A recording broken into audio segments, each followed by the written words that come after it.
नमस्कार, स्वागत है आपका कमोडिटी विशेष में। तो आज विशेष क्या है, तो त्योहारी सीजन का आगाज हो चुका है। ऐसे में गोल्ड सिल्वर को लेकर किस तरह का आउटलुक है, क्या इस साल किस तरह की चाल रहेगी और हाजिर में डिमांड किस तरह की रहने वाली है और उस डिमांड का भाव को क्या फायदा होगा, कहां तक सोने का भाव साल के अंत तक जा सकता है, चांदी कहां तक जा सकती है, क्या सोने और चांदी में फिर से नया रिकॉर्ड बनेगा। तमाम मुद्दों पर आज चर्चा करेंगे। साथ ही सोने और चांदी कि अगर आपको डिलीवरी लेनी है तो एक्सचेंज के प्लेटफॉर्म का कैसे इस्तेमाल करें ताकि प्योर सोना आपके घर तक पहुंच जाए। तमाम मुद्दों पर चर्चा होगी। आज हमारे साथ तीन खास मेहमान हैं। सौरभ गाडगिल साहब हैं, एमडी और सीईओ हैं पीएनजी ज्वेलर्स से। राहुल मेहता हैं, एमडी हैं सिल्वर एम्पोरियम से। और शिवांशु मेहता हैं, बुलियन हेड है एमसीएक्स के। आप तीनों मेहमानों का बहुत बहुत शुक्रिया, आपने वक्त निकाला ईटी नाउ स्वदेश के लिए। सबसे पहले सौरभ गाडगिल, आपसे मेरा सवाल होगा। सौरभ, इस बार का त्योहारी सीजन कैसा रहने वाला है? रक्षाबंधन के साथ ही त्योहारी सीजन का आगाज हो जाता है, लेकिन अगर डिमांड की अगर बात करें तो गोल्ड के डिमांड को लेकर किस तरह की उम्मीदें इस बार ज्वेलर्स ने लगा रखी है? इंडस्ट्री क्या उम्मीद कर रही है? क्या पिछले साल का रिकॉर्ड इस बार टूटने वाला है? क्या नया रिकॉर्ड बन सकता है क्या सोने की बिक्री को लेकर? अगले महीने से त्योहारों का एक बड़ा श्रृंखला चालू हो रहा है। गणपति है, उसके बाद नवरात्रि, दशहरा और दिवाली। और दिवाली के बाद अगले 4 महीनों तक बहुत शादियों का मुहूर्त है। तो अगले 7-8 महीने मेरे हिसाब से बहुत अच्छा कारोबार दिखेगा पूरे भारतवर्ष में। और जैसे आपने अभी पूछा कि पिछले साल से क्या हम आगे जा सकते हैं, तो मुझे तो लग रहा है कि पिछले साल से बहुत आगे हम लोग जाएंगे, क्योंकि इंडिया में एक ग्रोथ स्टोरी अभी तक बनी हुई है। इंडिया में कंजम्पशन बहुत स्ट्रांग है, लोगों में विश्वास है। और सब जगह से जो इंडिकेशन आ रहे हैं कि सोना आगे जाके और बढ़ेगा। और सोना चांदी दोनों में तेजी दिख रही है। तो कंज्यूमर लेवल पे इंटरेस्ट बहुत अच्छा है। और ये चलते जो त्योहारों में लोग जोरों शोरों में खरीदी करेंगे, ऐसा मुझे विश्वास है। और अलग अलग जेवरात, काफ़ी अलग अलग डिज़ाइंस, वेडिंग शॉपिंग हो, फेस्टिव शॉपिंग हो, लोग हर एक चीज़ में इंटरेस्ट से शॉपिंग करेंगे। तो मेरे हिसाब से हर एक ज्वेलरी कंपनी अपने अपने अपने कस्टमर के लिए कुछ ना कुछ नया लेके आएंगी। और नए कलेक्शंस उसमें, भले लाइट वेट हो, हेवी ज्वेलरी हो, उसमें कुंदन काम हो, उसमें टेम्पल का काम हो, उसमें जड़ाव हो, उसमें महाराष्ट्रियन ज्वेलरी हो, हर एक चीज़ का यहाँ पे डिमांड है। और हर एक चीज़ में लोगों को कुछ अलग चाहिए। मिक्स एंड मैच का बहुत ट्रेंड चल रहा है। तो ये एक्साइटिंग समय है। और मुझे पूरा विश्वास है कि पिछले साल से हम लोग बहुत आगे ये साल जाएंगे। सौरभ, एक और आपसे मेरा सवाल होगा। ज्वेलर्स की इस बार काफ़ी तैयारी हो रही है। G20 के थीम पे आप लोग कुछ ना कुछ नई चीज़ें लॉन्च कर रहे हैं। आपने क्या तैयारी कर रखी है, किस तरह की तैयारी है, और क्या कुछ नए प्रोडक्ट G20 के थीम पर आप लोगों ने कुछ बनाए हैं? तो अभी भारत का एक प्राउड होस्ट है G20 समिट का। और जैसे सबको मालूम है, G20 एक 20 नेशंस का एक इसको कॉन्फेडरेशन है। और ये G20 summit first time India में हो रहा है। तो पूरे जग में इसकी चर्चा हो रही है। और हर एक इंडियन को एक प्राउड फीलिंग है कि इंडिया होस्ट कर रहा है G20। और इस बार इसका थीम था one world, one family, one vision, वसुदेव कुटुंबकम। तो इसी थीम को लेके हमने इंडिया के लिए, G20 के लिए ये एक नेकलेस डिजाइन किया है। और ये नेकलेस बहुत यूनिक है, क्योंकि ये नेकलेस में ये G20 के जो 20 कंट्रीज है भारत को मिला के, ये हर एक कंट्री का जो नेशनल फ्लावर है इसका इस्तेमाल किया है, इसका मोटिव यूज किया है। तो इसमें फ्रांस की लिली हो, यूएस का रोज हो, ऐसे हर एक कंट्री का नेशनल फ्लावर का मोटिव, और बीच में लोटस जो अपना इंडिया का नेशनल फ्लावर है, इसको यूज करके नेकलेस बनाया है। और ये नेकलेस दो तरह का है। ये चोकर है, और इसके ऊपर ये G20 के फ्लावर्स है, इसका एक अलग डिजाइन बनाया हुआ है। तो उसको आप निकाल भी सकते हो। और अंदर जो इंडिया का नेशनल बर्ड है पीकॉक, तो पीकॉक के पूरे इंस्पायर्ड थीम है। तो ये आप उसके साथ पहन सकते हो, G20 के मोटिव के साथ उसको निकाल के पहन सकते हो। और एक बहुत अलग नेकलेस हमने ये तैयार किया है। और ये गडकरी जी के हाथ से परसों नागपुर में हमने इसका इनॉग्रेशन किया। बहुत लोगों को पसंद आया ये लगभग 350 ग्राम के आसपास है। और ये नेकलेस हमने जो हमारे एक रेगुलर सप्लायर है वसुपति ज्वेलर्स, इनके साथ मिला के ये नेकलेस हमने तैयार किया। लगभग 2 महीना इसके ऊपर 10 से 12 कारीगर काम कर रहे थे। और ये पूरा इसका कॉन्सेप्ट, क्रिएशन, डिजाइनिंग, ये पूरा हमने इन हाउस किया है। और ये नेकलेस हम डेडिकेट कर रहे हैं इंडिया के एफर्ट्स के लिए, क्योंकि हर एक इंडियन को अभी एक प्राउड फीलिंग है कि इंडिया G20 का समिट होस्ट कर रहा है। और जैसे आप बोल रहे हैं कि India is the next super power, India is the future, तो ये नेकलेस हमने इंडिया को ध्यान में रखते हुए बनाया है। और ये कलेक्शन हमारे हर स्टोर में लोगों को देखने को मिलेगा। एक बहुत यूनिक कलेक्शन है। और मुझे लगता है ये ऐसा अकेला नेकलेस रहेगा कि जो G20 थीम से इंस्पायर्ड है। और हमने ये G20 के जो फ्लावर्स थे उसका एक स्पेशल बुके बना के गडकरी जी को दिया था to celebrate the launch of this G20 summit. Saurabh, एक सवाल सोने के प्राइस के आउटलुक को लेकर चर्चा कर लेते हैं। क्या लग रहा है सोने का प्राइस का आउटलुक आपका क्या है? क्या साल अंत तक फिर से सोना नया रिकॉर्ड बनाएगा? क्या इस बार फिर से रिकॉर्ड रैली दिवाली के आसपास देखने को मिलेगी? आपका प्राइस आउटलुक क्या है सोने को लेकर, सौरभ? गोल्ड की बात करें तो गोल्ड में तेजी ही दिख रही है। आगे के समय में भी मेरे हिसाब से गोल्ड में तेजी दिखेगी। जो पिछले 2-3 साल में जो शार्प इंक्रीज राइज दिखी है, इतनी शार्प राइज तो नहीं रहेगी। लेकिन गोल्ड में एक जो गोल्ड का सेफ्टी हेवन का रोल है, जो गोल्ड का एक रोल है टू क्रिएट सेफ्टी, ये बना ही रहेगा। क्योंकि all over world issues, financial issues हो, जियोपॉलिटिकल टेंशन हो, वॉर हो, तो ये चीजें चल रही है। तो मेरे हिसाब से इंडिया में गोल्ड का कंजम्पशन स्ट्रांग है। और वर्ल्ड वाइड भी central bank, mutual fund gold में इंटरेस्ट ले रहे हैं, इन्वेस्ट कर रहे हैं। तो गोल्ड में तेजी दिखनी चालू रहेगी। और मैं हमेशा से कहता आया हूँ कि गोल्ड 60,000 के ऊपर जाएगा, वो गया है। और मेरे हिसाब से ये साल तक गोल्ड 65,000 दिखा सकता है। और गोल्ड में लोगों ने स्मार्टली इन्वेस्ट करना चाहिए, स्पेकुलेशन से दूर रहना चाहिए। और जैसे हम लोग बोलते हैं कि SIP, सिस्टमेटिक इन्वेस्टमेंट प्लान, ऐसे गोल्ड में अपना जो सेविंग्स है, अपना जो सरप्लस है, वो गोल्ड में लोगों ने इन्वेस्ट करना चाहिए। भले वो ज्वेलरी फॉर्म में हो, बुलियन फॉर्म में हो, लेकिन एक अच्छी इन्वेस्टमेंट रहेगी और गोल्ड अच्छा परतावा देगा, ऐसा मुझे लगता है। राहुल, अब आपसे मेरा एक सवाल होगा चांदी को लेकर। चांदी की डिमांड किस तरह की दिख रही है और आप लोगों की तैयारी क्या है इस बार फेस्टिव सीजन को लेकर, और किस तरह की डिमांड दिख रही है त्योहारी सीजन में इस बार? देखो, चांदी की जो रेट लास्ट 7-8 दिन में कुछ 6-7% चांदी बढ़ गई है नीचे के लेवल से। तो लास्ट 7-8 दिन से अपन देखेंगे तो कस्टमर का फ्लो कम है, मगर ओवरऑल फेस्टिव सीजन के हिसाब से डिमांड काफ़ी स्ट्रॉन्ग है। इन्वेस्टमेंट डिमांड कम है, मगर बर्तनों की, गिफ्टिंग की, जैसे अभी आगे नवरात्रि आ रही है, अभी जन्माष्टमी के टाइम पे ग्राहकी का काम अच्छा था। सो ओवरऑल चांदी में डिमांड काफ़ी स्ट्रॉन्ग चल रही है। शिवांशु मेहता, अब आपसे मेरा सवाल होगा गोल्ड और सिल्वर की डिलीवरी को लेकर, क्योंकि एक्सचेंज के जरिए डिलीवरी लेना भी बहुत ही आसान है।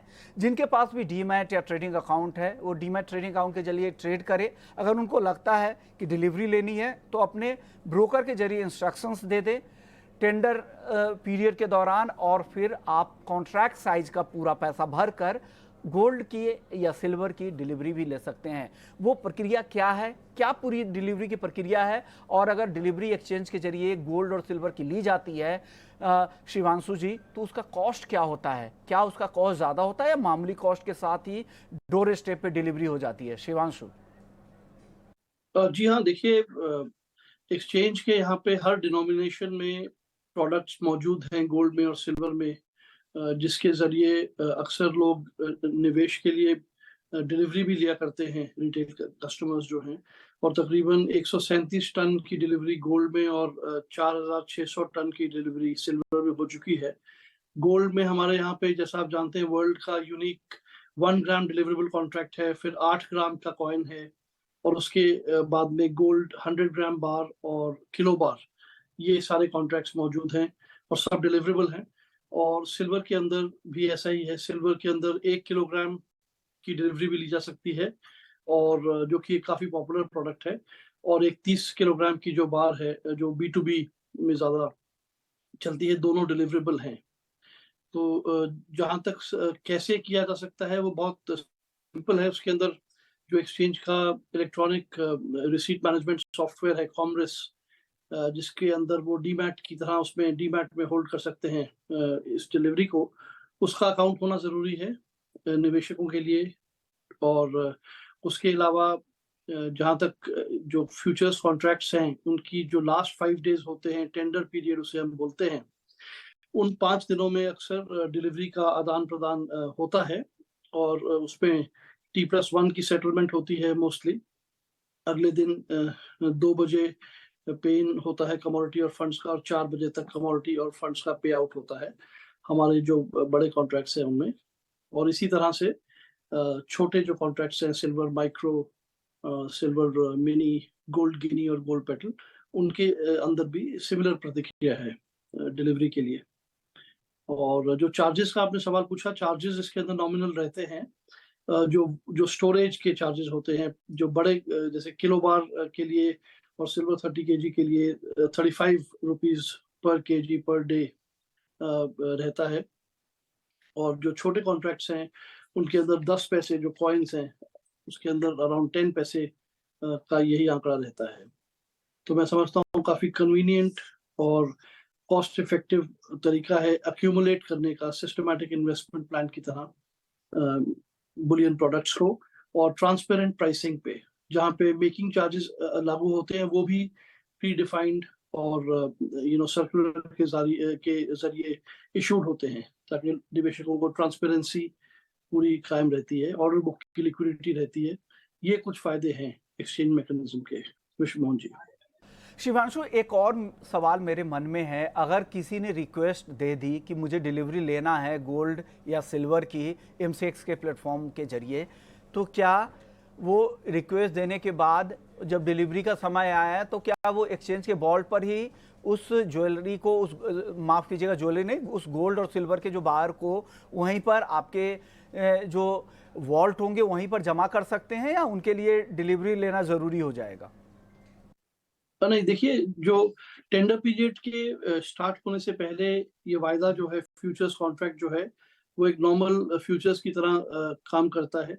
उसमें ट्रेडर्स एंटर एग्जिट कर सकते हैं। अगर आप टेंडर पीरियड में ओपन हैं, आपकी पोजीशन ओपन, तो आपको डिलीवरी मार्क हो सकती है।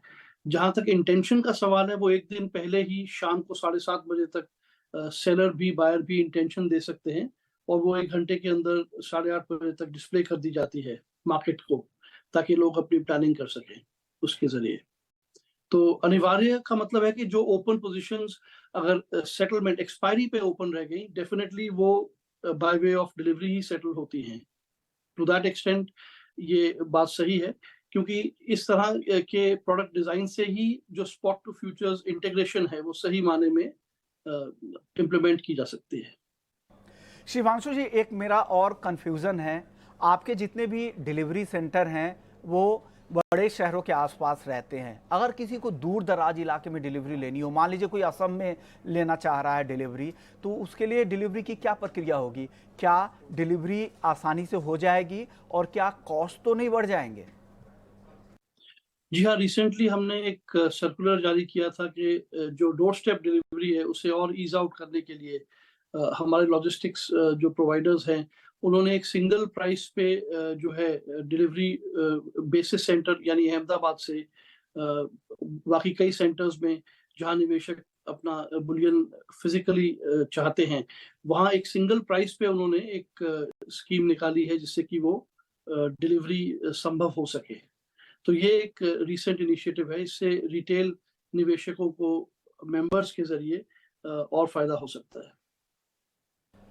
शिवांशु, एक और कंफ्यूजन मेरा दूर कीजिए, अगर एक्सचेंज के जरिए मान लीजिए मैं डिलीवरी अगर लेता हूं, तो क्या इसके लिए डीमैट और ट्रेडिंग अकाउंट रहना ज़रूरी है, या जैसे बाकी जगहों पर आप बुक कराते हैं सोना वहां डिलीवरी हो जाती है, लेकिन क्या एक्सचेंज के लिए जैसे वायदा ट्रेडर के लिए डीमैट ट्रेडिंग जरूरी है, वैसे ही डिलीवरी के लिए भी आपको उसी प्रोसेस से गुजरना है? डीमैट ट्रेडिंग के जरिए फ्यूचर्स में, ऑप्शंस में ट्रेड करना पड़ेगा, फिर जब डिलीवरी टेंडर पीरियड के दौरान आपको डिलीवरी के लिए रिक्वेस्ट देनी पड़ेगी और फिर आपको डिलीवरी मिलेगी, या फिर सीधे भी डिलीवरी की कोई विकल्प है क्या एक्सचेंज के प्लेटफॉर्म पर? इस पर सफाई दीजिए, क्योंकि आम लोग इससे अनभिज्ञ रहते हैं, इसलिए मैं ये सवाल पूछ रहा हूँ।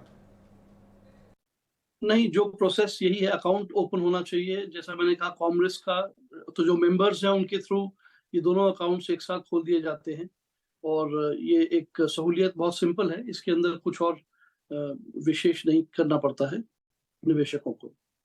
ओके, बिल्कुल सही बात है, आपने साफ कर दिया कि जो डिलीवरी के लिए आपके पास डीमैट ट्रेडिंग अकाउंट वगैरह होना ज़रूरी है, ताकि वो टेंडर पीरियड में आप उसे ब्रोकर्स के जरिए रिक्वेस्ट कर पाए, फिर आपके लिए जो डिलीवरी की जो प्रक्रिया होगी वो पूरी एक्सचेंज की तरफ से की जाएगी। चलिए राहुल जी के पास अब चलते हैं। राहुल जी, चांदी को लेकर मैं आपसे सवाल पूछ रहा था। एक सवाल मेरा चांदी को लेकर आपसे ये रहेगा कि चांदी के किस टिकट साइज की और किस तरह के प्रोडक्ट की बाइंग अभी ज़्यादा हो रही है, क्योंकि जो चांदी की ये जो प्रोडक्ट का जो रेंज है ना, वो अब काफ़ी बड़ा हो गया है। कई तरह के प्रोडक्ट्स आ रहे हैं चांदी में और उसकी जो डिमांड भी है अलग अलग प्रोडक्ट की काफ़ी हो रही है। तो राहुल जी, इसका जवाब क्या है? तो ये जो पीरियड रहता है ना, जो नॉर्मली अगस्त एंड सितंबर, अक्टूबर, नवंबर, ये पीरियड के अंदर पूजा की आइटम की डिमांड काफ़ी स्ट्रांग होती है। दिए हो गए, मूर्तियाँ हो गई, पूजा की थाली हो गई, जन्माष्टमी में चांदी के झूले हो गए, नवरात्रि में अम्बे माता की मूर्तियाँ हो गई, और गिफ्टिंग की आइटम जैसे चांदी के सिक्के हो गए, ग्लासेस हो गई, बाउल के सेट हो गए। तो गिफ्टिंग डिमांड जैसे आप देखे जाए तो 5,000 से लेके 50,000 की डिमांड काफ़ी स्ट्रांग होती है ये पीरियड के अंदर। जो वेडिंग की डिमांड है, वेडिंग की डिमांड ये पीरियड में इतनी ज़्यादा स्ट्रांग नहीं होती है जितनी ये अपने पूजा की आइटम के मुकाबले में। सौरभ गाडगिल, आपसे मेरा सवाल चांदी के डिमांड को लेकर होगा। किस तरह के चांदी की डिमांड आप लोगों के स्टोर से आ रही है? वहाँ पर किस तरह के रिस्पांस ग्राहकों का मिल रहा है? क्या गोल्ड के मुकाबले चांदी को लोग ज़्यादा तरजीह दे रहे हैं, उसकी डिमांड ज़्यादा दिख रही है हाजिर में? चांदी ये साल has been a superstar performer. जो अधिक मास चालू हुआ था जुलाई से, फिर श्रावण है, चांदी ने तो पूरे सब रिकॉर्ड्स तोड़ दिए हैं और चांदी की डिमांड बहुत स्ट्रांग है।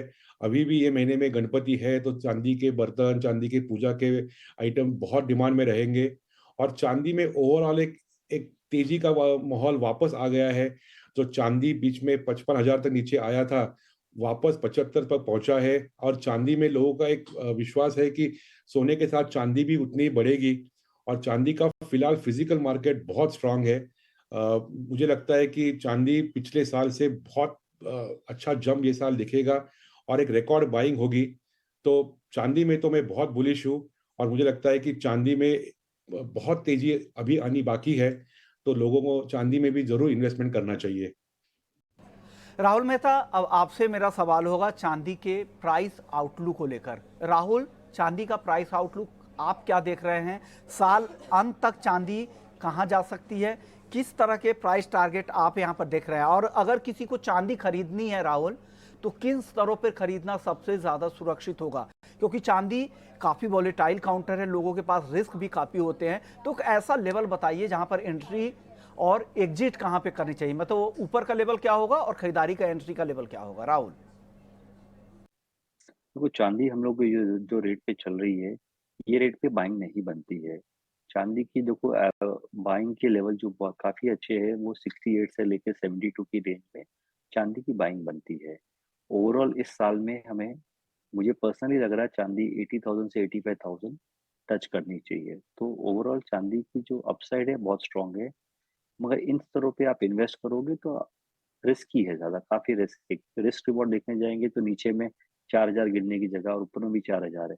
तो अगर आपका आइडियल इन्वेस्टमेंट 68,000 से 72,000 में होएगा तो चांदी में अपसाइड अच्छी मिलेगी। ओके, बिल्कुल, यानी आपने सही तरीके से समझा दिया। अगर चांदी आपको खरीदना है तो 68,000 के लेवल पे आप खरीदे। 68 से 72,000 के बीच में एक सही सेफ लेवल होगा एंट्री के लिए, और ऊपर की तरफ चांदी 85,000 रुपए तक भी जा सकती है। अब सौरभ, आपसे मेरा सवाल होगा प्राइस, चांदी के प्राइस आउटलुक को लेकर। आपको क्या लगता है चांदी आने वाले समय में कहां तक जा सकती है? आपका प्राइस टारगेट चांदी को लेकर अगले 1 साल तक के लिए क्या है? मेरे ख्याल चांदी 1 लाख रुपए किलो तक जा सकती है। चांदी अभी 75 तक थी, चांदी 2-3 महीने 55 में थी, तो चांदी में मूवमेंट बहुत स्ट्रांग दिख रही है। तो मेरे हिसाब से चांदी 1 लाख तक जरूर जा सकती है। ओके, यानी चांदी आने वाले समय में 1 लाख रुपए के भी पार निकल सकती है। यानी चांदी पे जो एक्सपर्ट्स है वो ज़्यादा बुलिश है, उनको लग रहा है कि चांदी में यहाँ से ज़्यादा तेज़ी दिख सकती है। और जिस तरह का डिमांड का सिनेरियो चांदी के लिए बन रहा है, जिस तरह के रेंज की डिमांड है चांदी को लेकर, वो उसका फ़ायदा चांदी को मिलेगा। साथ ही इंडस्ट्रियल 50% तो इंडस्ट्रियल मेटल भी है चांदी, वो भी फ़ायदा मिलने वाली है और चांदी उसका फ़ायदा उठाकर 1 लाख के पार भी निकल सकती है, ऐसा सौरभ गाडगिल मानते हैं। शुक्रिया सौरभ आपका, राहुल मेहता आपका, शिवांशु मेहता आपका। आप तीनों ने वक्त निकाला ईटी नाउ स्वदेश के लिए और गोल्ड सिल्वर पर अपनी राय रखी और बताया कि इस फेस्टिव सीजन में किस तरह की बिक्री रहने वाली है, प्राइस को लेकर क्या सेंस आप लोगों को मिल रहा है और कहां तक भाव सोने चांदी का आने वाले समय में जा सकता है। आप तीनों मेहमानों का बहुत बहुत शुक्रिया। तो कमोडिटी विशेष में फिलहाल इतना ही, लेकिन बाकी खबरों के लिए आप बने रहिए ईटी नाउ स्वदेश के साथ। नमस्कार।